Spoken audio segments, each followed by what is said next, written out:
You were listening to From Sobriety to Recovery with Jesse Mogul. Let's get to the show.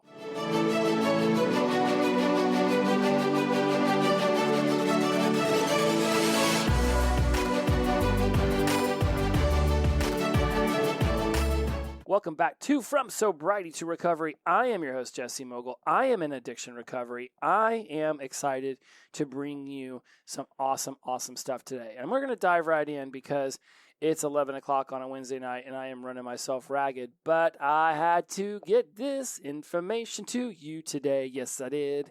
So check this out. I have actually been feeling exhausted and overwhelmed and depleted and a little bit like I'm running on empty. And yesterday I met with my life coach because I believe every coach should have a coach. I think every person should have a coach. And I'm super digging these sessions that he and I are having lately because we generally focus on work. But yesterday I came to him and he's like, what can I help you with the most today that will help you move forward? And I was like, dude, we got to talk about my attitude and my energy and my internal experiences right now. And it was a major shift for Mike because that's not what I normally say. Normally I'm like, let's get to my speech, let's get to this, let's get to the marketing, let's get to the networking, let's get to something work related, but not this time. This time I brought emotions, and I've been feeling a lot of pretty heavy emotions. In fact, Monday mornings, I do this thing with some other of my fellow life coaches that have all gone through NLP courses. Either I've trained them or Aubrey has or our mentor Matt has. So they're all NLP certified. They're all part of the NLP crew. And it's a great coaching experience to have being around other NLP coaches who are working on similar things. And so Monday mornings we meet, and I'd say probably like 4 out of the last 8, I've gotten teary-eyed. So I'd say about half out of the last couple months because I'm feeling a lot. There's a lot going on in my life. There's a lot of major shifts. There's a lot of major changes going on, coming up on the first year of the Huntsville experience with my girlfriend, Jen. I've been here now a year and a half. The honeymoon is still full on. I'm definitely feeling it because it seems like we're making major life changes like every 6 months. And we just bought a house and we moved in, and there's projects, and then there's business, and there's work. And then I put on a ton of weight for the winter, looking to put on a lot of muscle. And I did put on a fair amount of muscle, but not nearly enough to justify the 30 pounds of weight that I put on. That's not true. Let's reel that in. I was 173 when I started. I was 199 in a whisper towards 200 when I stopped. I'm already down to like 191 because I can reverse almost just as easy as I can gain it. But that's after 12 years of knowing how to gain and lose. It's just gain and release. Thank you, unconscious mind, for catching that one. Gain and release. It's like catch and release. It's like I like to catch weight and then release weight. And I do this to put on the muscle, and I'm learning new things, and that's not the point. Let's get back to the tears. We go through a lot and we talk about a lot, and I'm experiencing a lot. And so having gone through that again Monday morning, and Matt really nurturing me but also giving me some tough love, we came down to this idea that I'm taking on too much and I have to know when to cut strings from projects that are no longer serving me in the here and now as the version of me that I am right now. Unfortunately, that does sound like that means the College Success Habits show is going to come to a conclusion here soon. And whatever that looks like, I'll tell you more about that later. But to focus in on the aftermath of that session with Matt and the rest of the coaches, here I am a day later meeting with Mike. And so I bring these emotions to him, and I start talking about 50-pound anchors, with a 1,000-pound chain wrapped around my neck. And we really sunk into some pretty deep, heavy stuff. And from that came this 5-step process that I'm going to turn into a 30-minute long podcast because I, of course, have gone off and grown it and turned it into more. Now, a little caveat here, a little sidebar, is a while back ago I listened to a Brooke Castillo. She's my old mentor, life coach. Still love her show. I just no longer am in the monthly life coaching school that she runs. So I still listen to her podcast, and she talked about mental toughness a little while ago. And so I'm listening to her show like I regularly do, and I took some notes, and I started noticing a correlation between what it was I went through over the last couple days with both my coaches and what it was she was talking about a few months ago. So I thought, let's pull up those notes I took about her podcast and let's combine them with what I developed with Mike yesterday. Because the coolest thing is once a coaching session with him is done, is he turns it back to me and goes, okay, if you were coaching you during this, what did you notice that I did with you? What is it that you could be doing with others in the future? So I don't just get coached. At the end of it, we discuss how the coaching went. So I then can learn from that coaching and turn it into more powerful ways for me to coach. It's a very interesting perspective. First, you're in that first person experiencing it as the client, and then you step into that second person, the coach, and experience that way. And then you bring that back into yourself now as me being both of them. So very first, second, third person, like we did the other day when I taught you all perceptual positions. Breathe, Jesse, breathe. So tons of overwhelm, tons of tired, tons of exhaustion. And this sounds like something that's going on because they're, in the tribe, which again, if you would like to be involved with that, you can go to jessymogul.com/the hub. And you can sign up directly and then shoot me over an email at jesse@jessymogul.com, and we can get you signed up into the tribe that meets on Voxer. Of course, you can just simply once joined and you get into the academy, there are ways that you can contact me as well.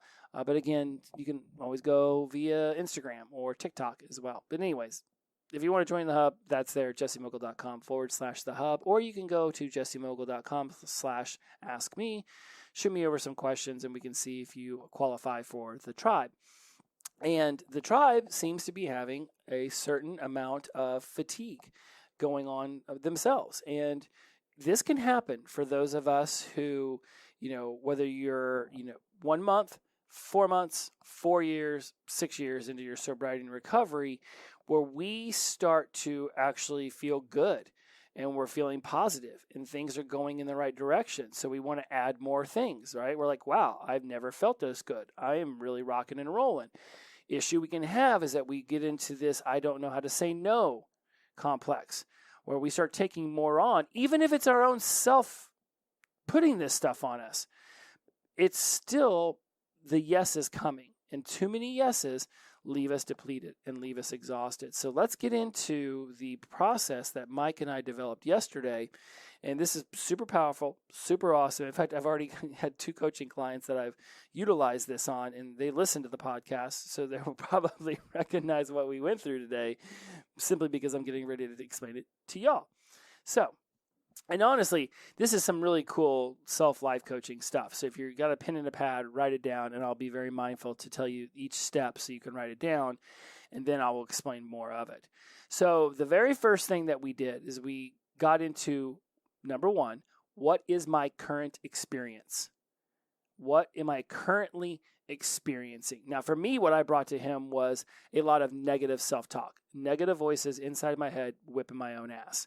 So 1B in this is identify the negative voice. So what is my current experience? And then identify the negative voice. Now, for me, it generally is going to be either my dad or my girlfriend. It's going to be some level of, am I disappointing them, or did they use the wrong tone? Does something go down where I'm now trying to figure out what is going on in that relationship? And I say all that because it's not necessarily like my dad or my girlfriend will even say anything negative to me, but the voice inside my head takes on their persona. Super weird, but my assumption is, using my rudimentary psychological knowledge here, is that the voice inside my head will often be the people who love me the most, just wanting the best for me, but maybe not necessarily using the correct approach. And that's going to be something that's extremely mindful, is those that are the closest to us, they generally want good for us. They may not know the best approach. They may not be willing to actually step into a level of self-awareness and realize that there are times where we need nurturing, not having ourselves beat up or pushed harder. There are some times where I don't need to be pushed any harder. I am doing a fine job of that on my own. So number one, what is my current experience? With 1B, identify the negative voice. Once we have identified the negative voice, and again, this doesn't actually have to be something that somebody close to you that you love said to you. We're not actually talking about actual words they've used, although it can be words they've actually used. But generally, the voice will show up as someone directly in your life, probably somebody very close to you, and it won't have to be anything they've actually said. It will just be your mind using that person's face and voice to say these things to you. It's a psychological thing inside. We tend to just allow the people inside our heads whom we love the most in the mindset, well, this is probably something that I'll have come from them since you seem to listen to them so much. So, identifying the negative voice. So then we got into step 2. What would I like my current and future experiences to be? Because here's the thing. What is it I want my current and future? Let me slow it down. There's a reason why we say current and future experiences. Because my current experience can be shifted now. I can stand up and change my physiology. I might change my body language, arch my back, roll back my shoulders. I can use a more positive tone with myself. I can change the pictures in my mind that are showing me images of negativity and start to shift them into positivity. But that's just temporary. When we ask ourselves, what do I want my current and future experiences to be, it puts us in a state of future pacing, where we say, okay, I can do this now. How can I turn it into something that actually has more longevity to it, that can continue on even further? We want to be very mindful of consciously choosing strong thoughts, strong feelings, strong words, strong beliefs about ourselves and our life. That's why asking ourselves, what do we want our current and future experiences to be, is so powerful. It's in that awareness. It's in that conscious awareness where we can really begin to notice our thoughts, our feelings, our words, and our belief systems about ourselves.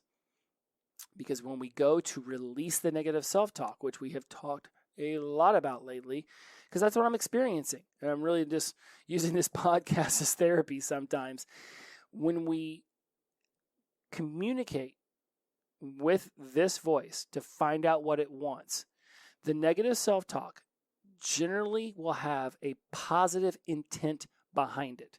Now, for me, this is for me, back in the day, whipping my own ass and talking shit to myself was actually how I motivated myself. But that's not how I want to be anymore. I do not want to beat myself up in order to feel good about myself anymore. I know it seems wild. Back in the day, I would beat myself up. I would push myself to get up even when I was exhausted and work a little bit harder, Gary Vaynerchuk style, and then that would somehow make me feel better about myself. Right? We want to be consciously aware of, are we moving toward who we want to be, or trying to move away from what we don't want to be, from who we don't want to be. Right? Are we going to the gym because we want to be healthy and able to run around with our kids or our nieces and nephews? Are we going to the gym so we don't feel like a sloth and like we're the trash heap from the Fraggle Rock cartoon, puppeteer show, whatever? Right? There's a difference. I go to work because I want to feel the fulfillment that comes from helping people. Or I go to work because I don't want to live in a van down by the river eating, mud bugs and beans out of a can with Hobo Hank. There's a difference. Huge difference. I want us to be focused on that difference. So when we ask ourselves about our current and future experiences, we communicate with that voice that can be showing up in your head as anybody. You already know, you've already got a picture in your mind of who that voice is that's been whipping your own ass.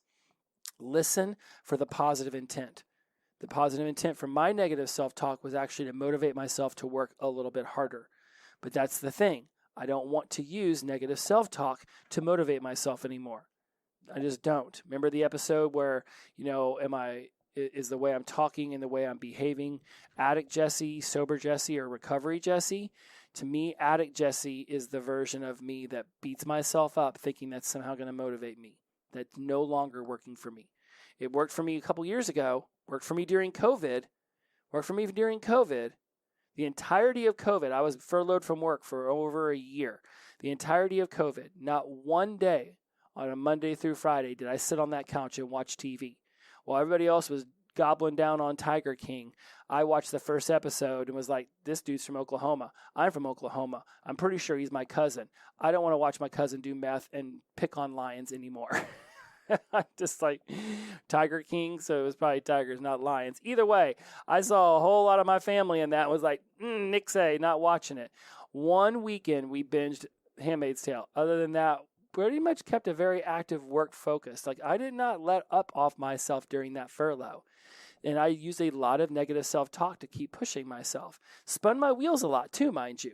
Didn't get done nearly as much as I thought I was going to get done and missed some really great opportunities to do some things for the community that now I'm looking back on I wish I'd done. But the negative self-talk was too overwhelming for me to pay attention to what I could have been doing more positively. That's where negative self-talk can get you. It can be so loud you actually miss the obvious positive things you could be doing because you're too busy trying to deflect the negativity coming at yourself. So listening for the positive intent and deciding, I no longer want to be the person who does blank. Whatever it is that your voice has been saying to you in a negative manner, you're no longer that person. We are now seeking new, more empowering ways to behave towards ourselves. And then number 3. So I talked a lot of words there. Let's go back and make sure you're following me. What is your current experience? Identify the negative voice. Number 2, what would you like your current and future experiences to be? By communicating with that voice to find out what it wants and listening for the positive intent. Number 3, find out what it is you really want. For me, when Mike said, Jesse, what do you really want? It was profound because there's not many people in my life who actually stop me, ask me that question, and just listen to the answer. So few people in my life will just stop me, ask me a powerful question, and then provide me the space to actually say it without there being any advice or any tips or tricks or hacks or anything else. Just giving me the space to be heard. So when he asked me, what is it I really want? We started to really figure out what outcome I was seeking with the overwhelm, with the exhaustion, because something brought me here. It was working really hard. It was pushing myself, right? Oh, I gained, 20 pounds over the winter. Now it's time to release it all. So we've got to reverse that. And we got to exhaust ourselves with that. And we got to launch this program. We got to go do that speech. We got to go do this and that. And we don't got to do any of it, right? Isn't there an episode I did recently? Is it I got to versus get to? Like, I get to do these things. How blessed be my life now. I get to be a homeowner. I get to experience buying a weed eater. I spent an hour weed eating my backyard today. I haven't used a weed eater since I was in high school on the farm. How freaking awesome that I own a yard and we were able to move these bricks and use a handsaw to cut down these trees. And then some of them, this one tree's roots were really deep in the ground, so I dug a big old hole around it. I couldn't find, the base of all the roots. They were super in there. So I sat there and I dug deep enough, and then I just cut the whole tree down at the trunk underneath the dirt and then filled the hole back up. I was like, yeah, look at me. I know that tree might still be alive underneath the ground, but at least you can't see it. Like, it was magnificent. Fixed the fence a little bit. It was awesome. So I get to do these things. And that difference in energy from got to get to is enormous. So what are the thoughts I can believe about myself? What do I want to believe about myself? I want to believe that I'm taking humongous steps forward, considering where I was 6 years ago. And I'm not always using 6 years ago as my baseline. Waking up in a shit tub isn't the bar I'm trying to raise myself beyond anymore. Being 160 pounds on my 45th birthday and 9% body fat, that's not even the bar I'm trying to raise myself to anymore. So now that I'm sitting here getting ready to turn 47 and I'm back up to 193, which was the weight I was at 2 years ago in January, whenever I was like, okay, 5 months till my 45th birthday, let's cut all this weight and be the same weight I was on the day I graduated high school, right? Well, I went to go put on muscle, put on a bunch of weight, and it's like, okie dokie, here goes the yo-yo, but it was part of a 5-year plan. So when I ask myself, what are the thoughts I can believe in? What do I want to believe in myself? It's that I can make goals and I can take action. And it's like somebody said the other day to me, I don't have goals. I make challenges for myself. And I do. I love making challenges for myself. I'm also a little bit tired from all the challenges I keep putting upon me. So I'm going to start actively working on challenging myself to have a day where I just relax. Don't check email. Don't get on social media unless it's to relax, right? Lay on my office floor and watch an old football game I recorded from last year, right? Sit there and go and take a walk, because I like walks and I like getting my steps, but then come back in and maybe take a nap.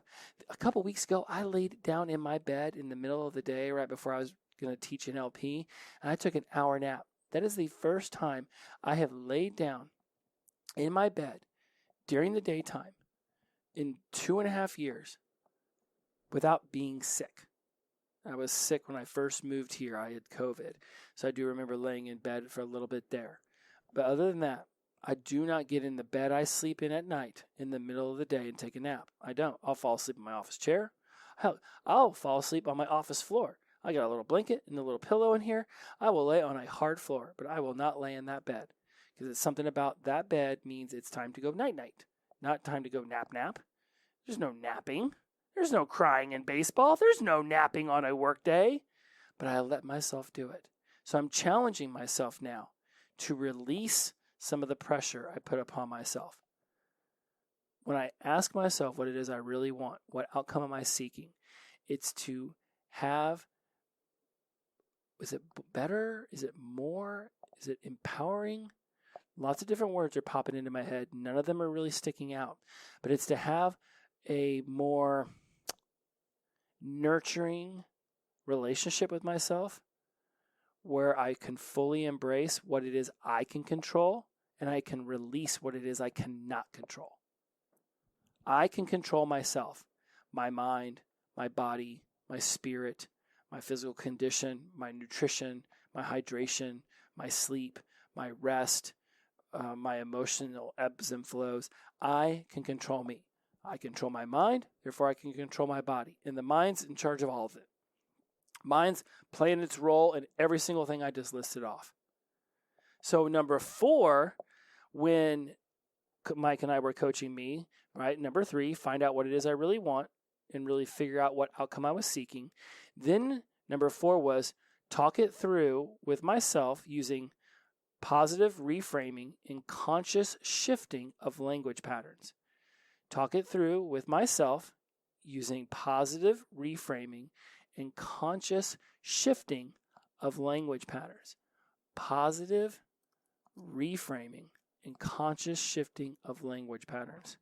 Right? Because there has to be this version of me that sits down, gets still, and says, all right, Jess, let's have a conversation. I know these other voices are in your head and they're saying this, that, and the other, but let's just me and you have a conversation. What is it you want? What are the challenges? And how can we work through this stuff? Using positive reframing and conscious shifting, because I control my mind, my body, my spirit, my feelings, my emotions, everything I just went through. And there has to be this willingness to feel into fear, to feel into the guilt, to feel into the afraid, to feel into whatever the negative emotions are. Because that which I resist persists. If I just simply try to push away the negative self-talk and just blindly throw in positive affirmations, that doesn't work for me. I need to have proof. There has to be some kind of self-proving mechanism inside me that says, oh, this positive affirmation is something I can believe about myself. We talk a lot about this, about having this proving mechanism within yourself. when you know you're setting goals, there has to be something that lets you know that you have achieved that goal, that the challenge you set has been fulfilled by you. We're looking for that proof mechanism. If you don't have a proof mechanism, then there's no way to know that you got where you were aiming.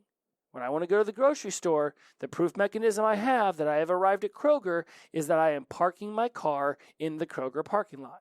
Now, life can be way different because we know success is this squiggly ass line, not like the 72 here in Madison going to Kroger.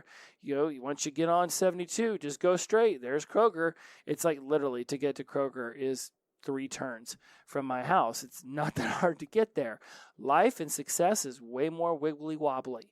So I want to be knowing that I've got a proof mechanism in place that if I say a positive affirmation to myself, that I can find a place in my life where that actually works, where I've actually experienced that. It's got to be something that I know to be true, that it's there. So this is my proof mechanism for this, that, or the other. And it's coming through the positive reframing and the conscious shifting of language patterns and this willingness to walk through the fear and take action anyways. When we are exhausted, and there's a lot of us who are out there, a fear can be taking a day to ourselves. And like I said in the tribe, it's not just that I want to take a day to myself and push off some of these things or just saddle them all onto Jen's shoulders, because that's not fair either, right? I just don't want there to be a day where I have to do anything. Like I literally just want it to be like, wow, I actually think that I might be good. And we don't get to take days off from life. I get it, right? We still got to eat and drink and go to the bathroom. Like there's just basic human necessities that our body is going to require from us. But I just want to be able to just look in the mirror and go, I actually think I'm all caught up. I think I can just stop for today.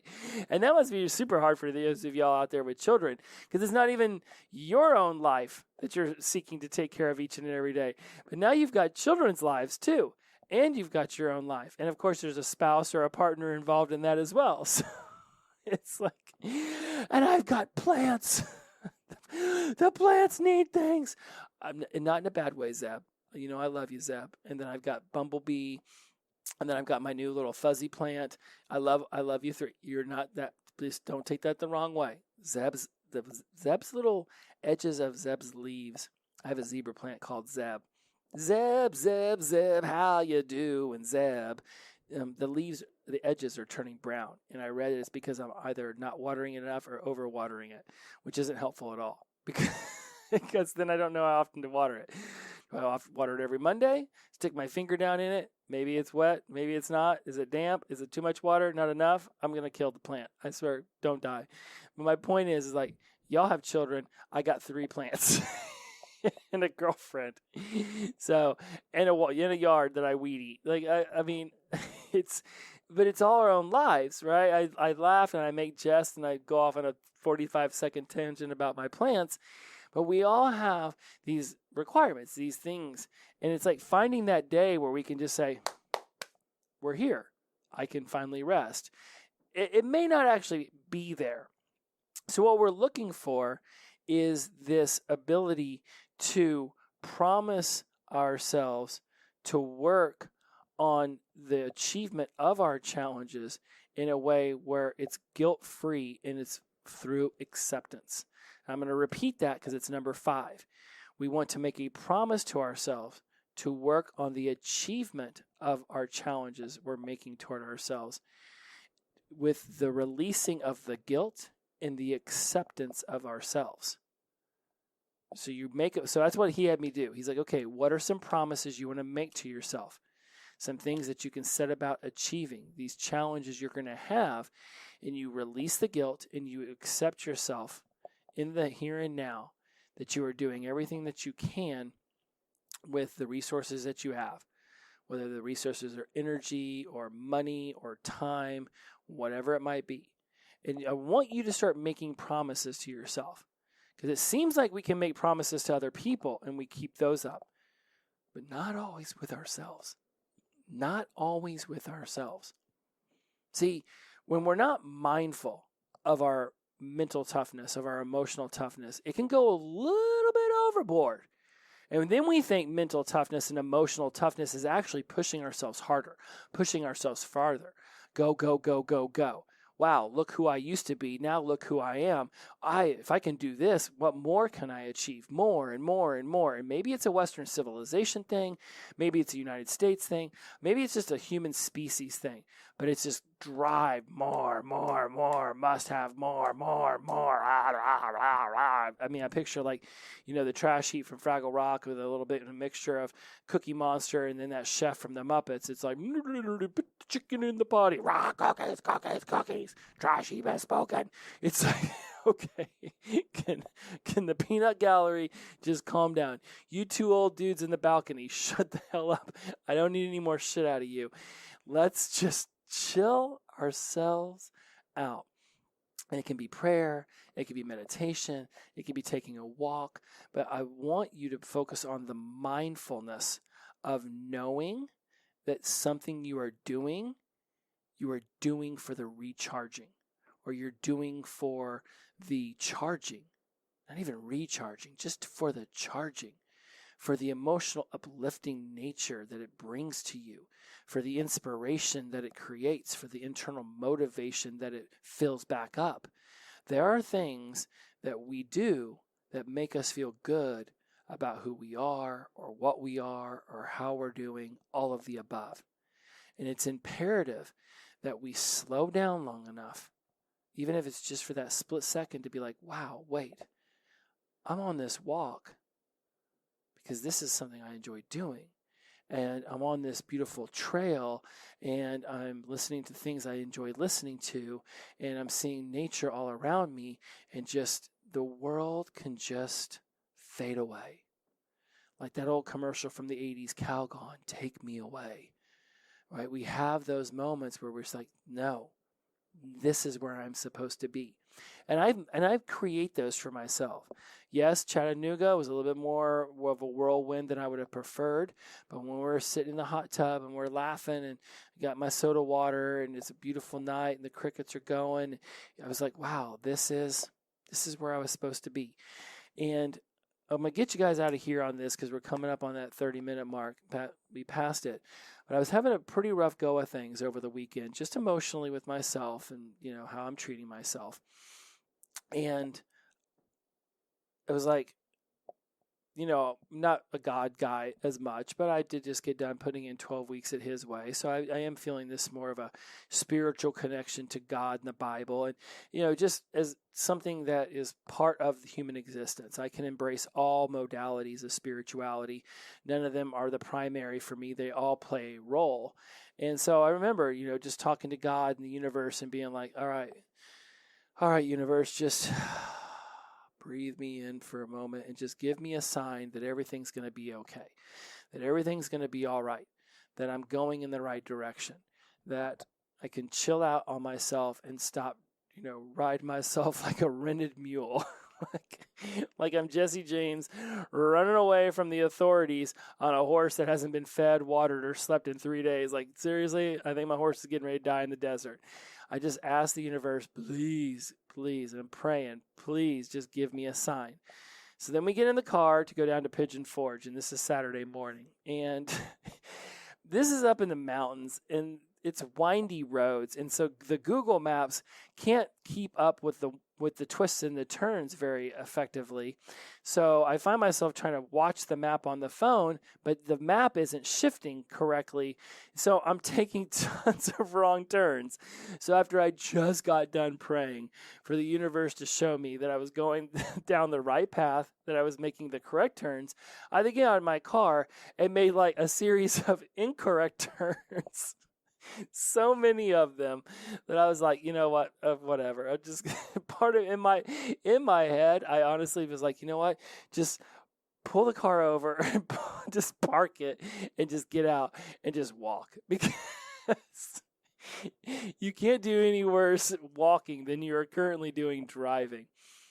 So finally, I just get fed up, and I told Jen, I'm like, you know what, I have a feeling that if we just keep going down, we'll get done. Like, just go down. And it turned out that wasn't correct. There was a couple times where we would take a turn and we would go up a little bit, and then it would go down. And so even the just keep going down thing didn't necessarily work. And I told you that long-ass 2-minute, preamble to this story because I'm like making all these wrong turns. After I asked the universe to show me I was making correct turns and I was going in the right direction, then the universe and I decided to get lost in the mountains. And as I finally get on the right road and I'm driving down, it was like the universe was like, this is why we stalled you, because this is the moment you have been waiting for. For your whole life, you have been waiting for this moment. And I swear to you, that's exactly how I felt. Because off to the side of the road are these 2 bear cubs. And I'm telling you what, like, I'm obsessed with bears. I talk about bears all the time. It's out of control. There's only been 2 other times in my life that I've come across a bear.